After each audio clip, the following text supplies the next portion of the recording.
आञ्जनेयमङ्गलाष्टकम्।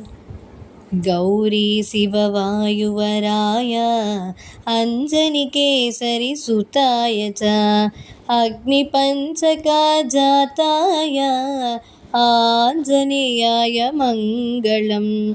वैशाखे मासि कृष्णाय दशम्यां मन्दवासरे पूर्वाभाद्रप्रभूताय आञ्जनेयाय मङ्गलम्।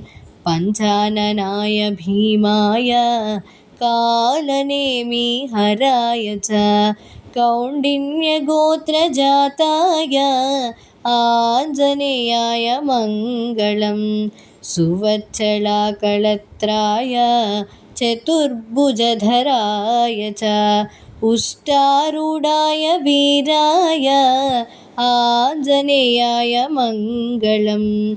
दिव्यमङ्गलदेहाय पीताम्बरधराय च तप्तकाञ्चनवर्णाय आञ्जनेयाय मङ्गलम्।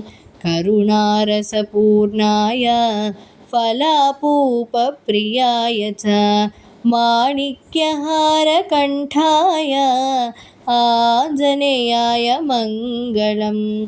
भक्तरक्षणशीलाय जानकीशोकहारिणे सृष्टिकारणभूताय आञ्जनेयाय मङ्गलम्।